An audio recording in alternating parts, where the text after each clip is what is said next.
Niklas Stalvind, mastermind behind Wolf, the Swedish band. It's your first time in Greece. Yeah, never been here before, so yeah, I really love it so far. Nice. Have you been looking forward to coming to Greece? Oh yes. Was it something that the fans asked for? Yeah, we have a few really hardcore Greek fans that they have wanted us to come here for a very, very long time. And I also always wanted to go to Greece, so it's good that we finally are here. And you're here with Devil Seed, your latest release. Yeah. Tell us a few things about Devil Seed. It's been out since 2014, late 2014. Yeah. What's the feedback you've gotten so far? We got really good reviews from it, and I'm really proud of the record. I think it's one of our absolute best, and it feels like a new chapter in Wolf history. This record. The last three records, I kind of think of them as a trilogy, where we really, from the Black Flame and Revenus and Leaves of Bastards, kind of the same kind of sound, same vibe. Really, the wolfish sound that is our trademark. And now we have a new member in the band, Simon Johansson, and also I think we have reinvented the band a little bit, and start from made a fresh start with him and got some new influences, and I feel that Devil Seed is a fantastic album, that it got more depth to it. I think you can listen to it many times and discover new stuff. That's our intention, at least. We talked about the layers of sound and the influences you have as a musician that have really grown into Devil Seed. Yeah. Tell us a few things about that. Yeah, I mean, from the beginning we were young and we just wanted to play fast and really tight, and everything should be like up front. But now we're trying to make it.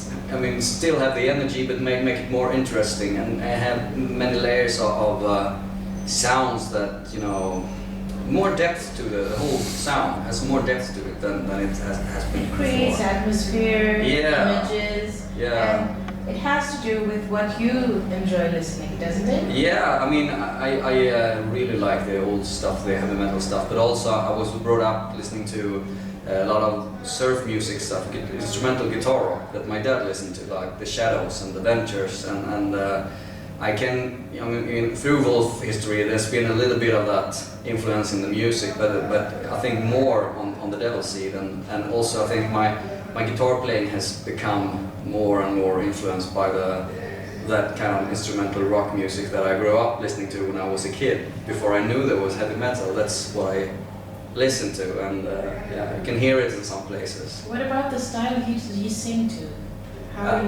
By who are you influenced? A lot of singers. My number one influence is Rob Halford. When he was in his prime, he was amazing. But I like many singers. Bruce Dickinson was my first, metal singer that I got into, and also I like the Paul Di'Anno stuff from the Maiden, first two Maiden albums. I think his voice is really good there.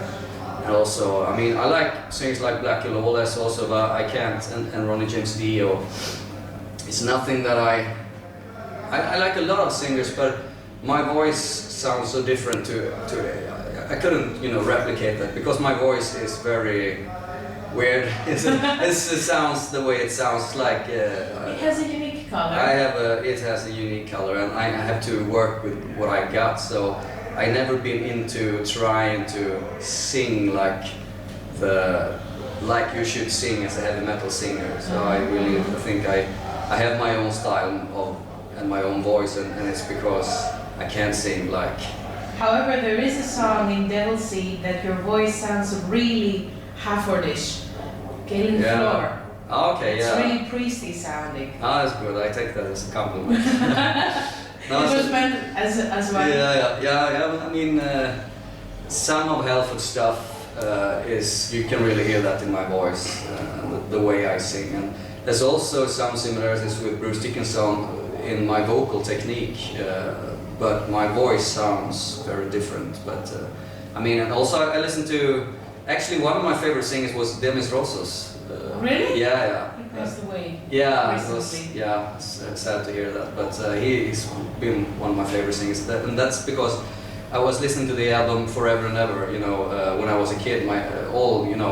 Every parent had that album, and I really liked those songs. I had a period in my life when I was in my 20s that only listened to that album, for... In your 20s? Yeah. Really? Yeah, when we, like the time when we started Wolf, around that time, I had a time when I only listened to Ever and Ever, that record, and I also collected them, so I have like 5 or 6 copies of the same Demis Roussos record, and also some Aphrodite's Child stuff and his other records, but that's my favorite, Oh, that's a really great surprise for us. Yeah, and also there's some opera singers I really like. There's a Swedish guy called Jussi Björling. He was like Rob Halford. He doesn't live anymore, he's dead, but he had a voice that, could cut through glass, and just... You really, when you hear him sing, it's like, takes you to another dimension. Yeah. Tell me about, you've been touring in support of the album. Yeah. How has the crowd responded to that? Really good, really good. I mean, we're still we're not a mainstream band, and we want to get, a bigger following, but still we have, the fans we have are really into our music and our songs. So when we play live, usually there's a fantastic, bond between the band and the fans. So even if it's like 200 people, it feels like 2,000 people sometimes. Great. Yeah. Are there any crowd favorites you've seen the crowd respond more? Yeah, I mean, all through UK and also Germany is fantastic. And also we've been to Spain, and that was, we were blown away. It was like, the crowd there was so loud and so into it that it was like, usually you have to work the crowd. But it was like, from the first song to the last song, it was like, yeah, what have we been doing here? We don't have to, and we felt like cheating, because they were so into it. And also I've been hearing a lot of really good stuff about the Greek. Yeah, it's at Athens now for the Greek audience. Yeah, so... you should measure up to what you're describing. Yeah, but Simon has been here before with his other band, Memory Garden, and he said that the Greek fans are amazing, so let's see tonight. Okay. Tell me about, are there any upcoming dates after Greece? We have a few. I'm the most confused guy in the band, so I don't have anything. No, we have Sweden Rock Festival, and I think we have going to one of the Eastern European countries, and we have some shows booked, but and we're working on to get us a new tour in the autumn for UK and Europe. Aren't you going to get into summer festivals? Yeah, we are, but I can't remember from the top of my head. Only Sweden Rock comes to mind, but there are some festivals. Okay. But you can always check wolf.nu to see the tour dates. That's what I do and my wife to see where I am. Is there anything in the works concerning new stuff? Yeah, we've been collecting ideas and riffs, but we haven't, sit down and decided now we're going to start making a new record. So it's like we're in the first phase, and usually it takes a while. When you release a record, you work so hard with it, and you live with the songs, you play them live, and the record is you take a while to breathe. Yeah, the record is still. You feel like we are still in the DLC process, but there always comes a point in time when you leave the old album behind and you set your mind on creating something new. But I've always felt like I just can't keep writing because I need to take big chunks of writing and get some breathe a bit and get some new influences and new ideas, so the next album doesn't sound like the previous one. Yeah. You have another artistic side, which I figured out when I saw your Facebook page. Yeah. You draw a lot. Yeah, I do. I draw and paint, mostly in ink and watercolors. And it was something I did when I was a kid. I was doing two things. I was drawing and I was playing different music, drums and guitars and stuff, and that was my thing. But when I grew up, I kind of lost the drawing part because I was so focused on, you know, learning how to play the guitar and pursue my dream, which was, you know, playing in a metal band and do it for real. So kind of lost the drawing part. But a year ago, or you know, I think it was December 2013 or 14, but I always encourage my kids to be creative, and so I drew with them, you know, and I discovered that I still have the talent. I thought I was kind of lost because I haven't done any artwork for 20 years, but I felt like, wow, this is also what I'm doing. So now I really have been concentrated on that, and I have some art shows in Sweden lined up, two art shows now. I'm going to display my paintings. And I also sell a lot of paintings, so if you check out my Facebook page, there's a lot of pictures, and I want to paint and draw for other people to enjoy. I don't draw just for therapy or for myself or to hang it up on the wall and feel, oh, I'm so good. None of that. It's like when I write a song, I want an audience, and the same with my artwork. I need people to see it, and when someone buys it and, you know, hangs it on the wall and they really love one piece, that's when I feel like, yeah, the painting is complete, you know. Yeah, so. I see. Is there any chance of combining the two talents? I mean, for example, making the artwork for your next album? I did actually in Level C. Thomas Holm did the artwork. He wanted to work. I was with him on the phone because I want some advice on when I just took up the painting again, you know, because he's a master artist, and he came up with the idea that we should work together to, you know, for the booklets. Mm-hmm. So I have some drawings there that I made for that, and he has worked on them too, from my sketches. So I already started a bit, but my style when I paint, I don't think it's really the Wolf style, but there might be some other projects where I can use it. Mm-hmm. Are there any releases of other bands that you've enjoyed recently? Yeah, the latest Accept album was really good. Mm-hmm. All the three with the new singer, Mark, have been fantastic, and I think I don't remember the name now. Tornillo? Yeah, but the name of the latest record, yeah. Stampede? Yeah. Blind Rage? Blind Rage, yeah, was really good, really good. Yeah. But I'm not... what about the new Judas Priest album? I want to say it's really, really, really good. I heard it once, but I didn't like it so much as the old stuff. Mm-hmm. I mean, I'm happy that they are still continuing doing what they do, and because it's one of my favorite bands all time, and that they got in a new guy. He brought in so much energy into the band. He's an excellent guitar player. So I'm really happy that they are where they are and still writing songs and still releasing albums.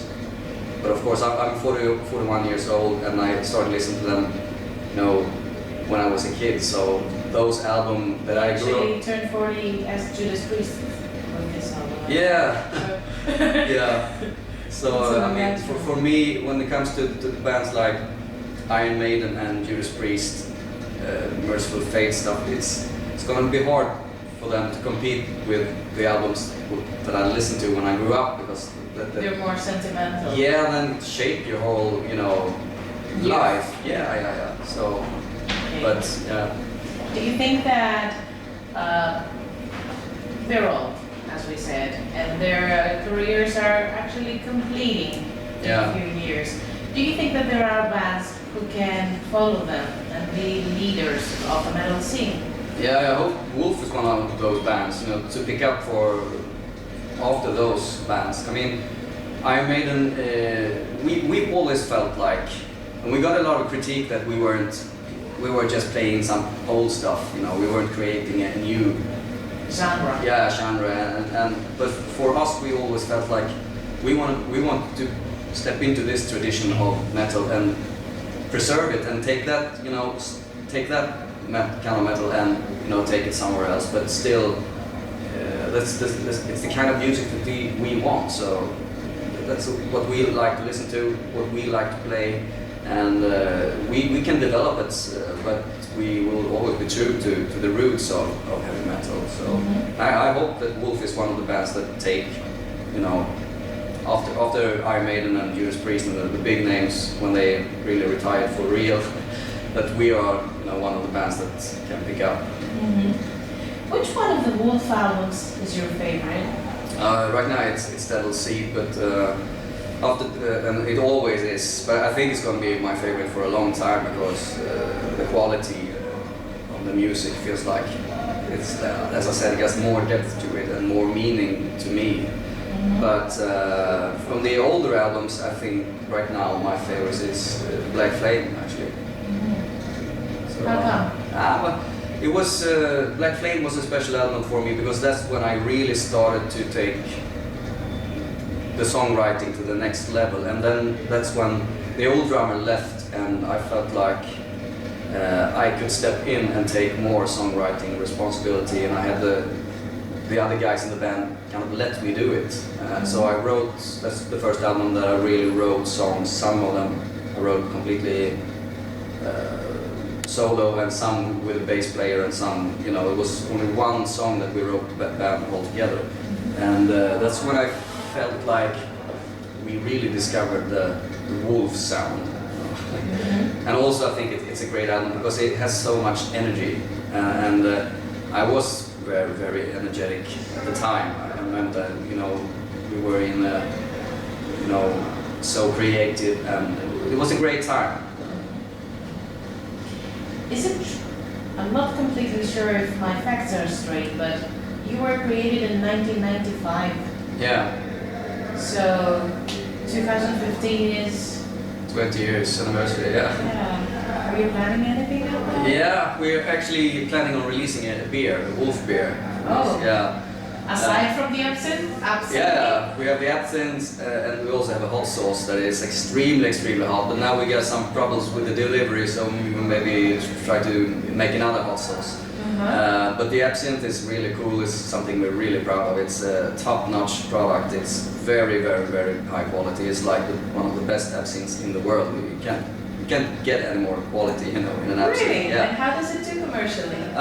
Not so. It doesn't sell so well because it's so expensive. It's so expensive to make, and also because of taxes. It's kind of strong. It's 66.6% alcohol, so it's a lot of tax. That's I mean, I can't even afford to buy it myself as much as I would like. But I'm really proud of that. But we want to release a 20th anniversary beer because we want to release something that everybody can buy, something that you can afford. You know, can buy a couple of, and you know,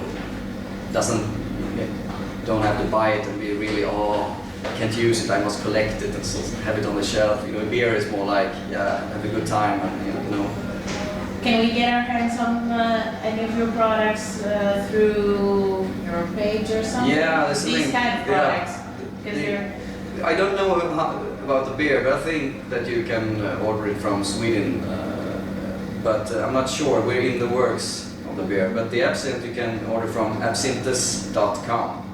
And you just search for the Wolf absinthe, and then you can. I think they ship to all over the world. Okay. So yeah. How about a DVD for your anniversary? Yeah, we've been. Any thoughts on that? Yeah, we've been thinking about it, but it's a big project that, you know, if we do it, we want to do it really, really good, and it will take a lot of time and effort and money. So we haven't been planning to do something like that, but we haven't really started. And we feel also like, I mean, we still have so much songs to write and so much to do. We don't feel like it's a 20 years anniversary, we're going to celebrate with this or that. We just want to continue doing what we do. So we don't do so much about the anniversary stuff, because we still have such a long, we feel like we have our best years before us. Yeah, ahead of us. It's like, yeah, we haven't. It's been, from we started the band, it's been a really enjoyable journey, but also a lot of struggles and a lot of obstacles on the way, and we feel like the music deserves to be you know, on the next level, you know. So we just want to continue work hard and take the Wolf kind of music metal into a bigger audience, and you know. Well, actually nowadays I think that Sweden is becoming the capital of heavy metal. Yeah. Because bands are more and more into the old school sound, and most of them come from Sweden. Yeah, it's really cool because when we started, we were the only band that did that, and people were, at least in Sweden, they were kind of shaking their heads, and it was like unthinkable at the time in the mid-90s to play this kind of old school heavy metal music. It was so, that kind of music was so dead. It was like we were the only ones that listened to it, and if you put it on the you know, at the party, people were like embarrassed and asked, turn it off, you know, put on Nirvana, you know. Alice in Chains. Yeah, but so we were, you know, accused of being, you know, 10 years behind, and I made a rip-off and everything like that, and some people really hated what we did, but nowadays it turned out that we were actually 15 years ahead of our time, and because of that we did what we did and didn't care about what people thought. Other younger bands saw that and saw that, yeah, this music is really what I want to play as well, and they saw if they can do it, then I can do it. So in that way, we have heard that we have kind of paved the way for this younger generation of true old school heavy metal band, and that's I'm really proud of that, you know, because it's what we thought all the time. This music is timeless music, and it's good music. I think your course so far has shown that you're right about that. Yeah. That's my feeling about it. Yeah. Okay, so that's all I want from you. Would you like to add something or send a message to the Metalzone viewers? Yeah, my message is like, I hope everybody who was at the show that you really enjoyed it, and tell your friends about it, and because we want to come back to Greece. No. Thank you very much for being with us. Thank you.